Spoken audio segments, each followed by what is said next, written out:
Hey guys, I've been playing a lot more of the Great Frost build that I showcased in a video 2 days ago now, and I've been getting a lot of good fights in Corrupted Dungeons and a lot of pretty mediocre fights, that being people that aren't very high rank or high infamy.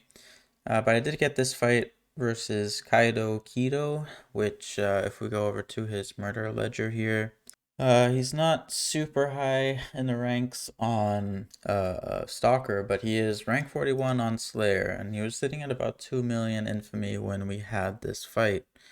So, definitely a pretty good player. Now, he does usually play Fire Staffs or Wildfire in particular a lot. But yeah, he had a little run here with Chill Howl, and I have seen that he has played it before as well. So, while he might not be a Frost main, definitely a good player and playing a build, as you can see here. This is like the Chill Howl build, right? Very, very strong. He's like max fucking spec.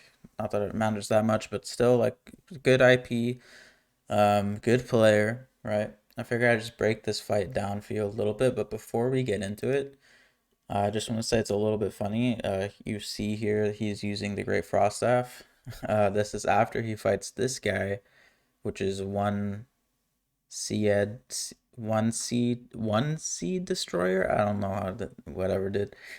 Who was using the Great Frost Staff, right? So you go, and I was like, man, that name sounds familiar, right? So you go over to my murder ledger here, and look at that. I killed. That's the guy using the permafrost, which is at the beginning of this video right here. Yep, there you go. One side destroyer. Yeah, so I guess it's starting to maybe become a little bit of a build. I'm starting to see some traces of it. I don't know exactly, what kind of build one side is running, but he did seem to be a pretty good Frost player. Either way, let's get into this. All right.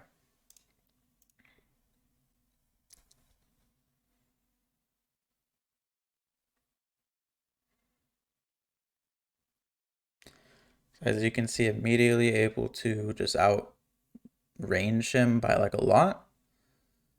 Already hit him with two W's. Like, at this point, he should just be fully backing off, which he does.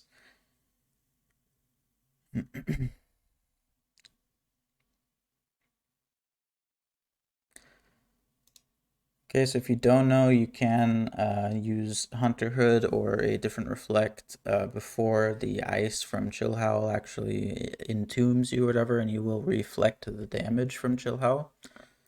And this also stops a lot of the, comboing that Chill Howl players do to you because they'll hit you with their E ability and then use like a Q on you as well. Can be a lot of damage, but if you activate a reflect before it happens, you'll reflect a lot of damage. You can see just how much damage he takes here. He tries to blink away to avoid the reflect damage, but I think he fucks it up. Yeah. Yeah, he took, it's kind of hard to see, but he took like around 20% of his HP just from that reflect, so definitely pretty good.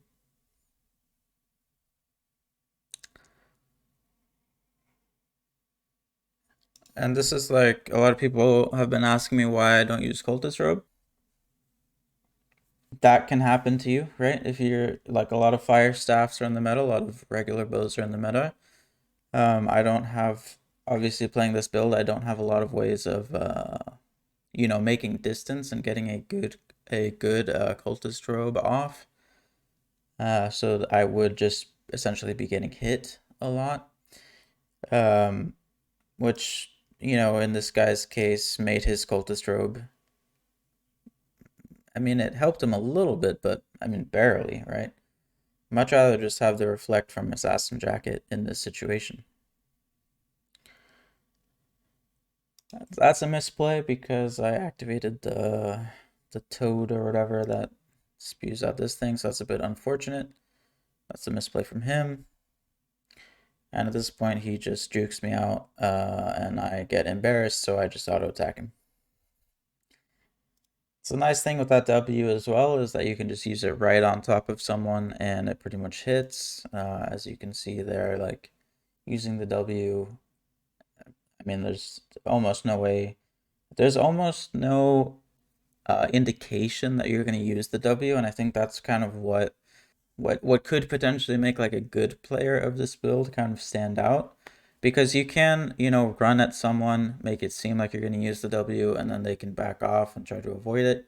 And that has happened to me, so I've now realized that moving, don't move at someone to cast it. Just keep moving like in the same direction that you're moving, and just fucking cast it like instantly. And give them less time to react. So anyway, I thought this was a pretty good fight. As you can see, 180,000 infamy there. I'm not gonna say like this guy was like amazing or anything. And I do also want to point out that this build has a lot of what made Forge Hammers very good back when I played it.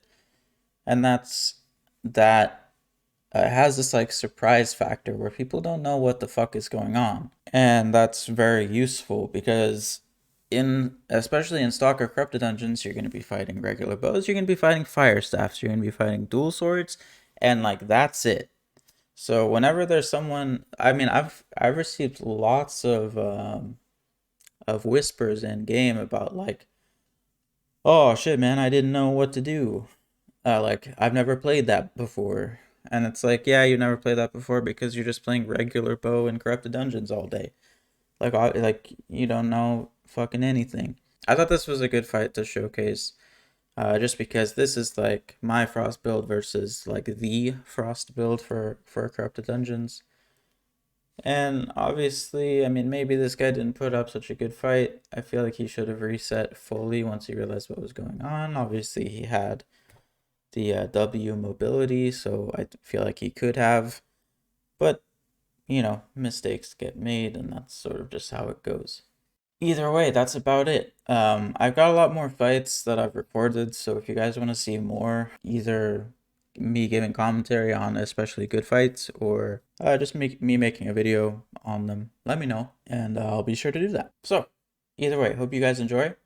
I'll be including links to my Twitch and Discord channel that you guys can join. If you guys have any questions about the build or any questions in general, be sure to ask them there and come hang out, boys. All right. Either way, have a good one. Bye bye.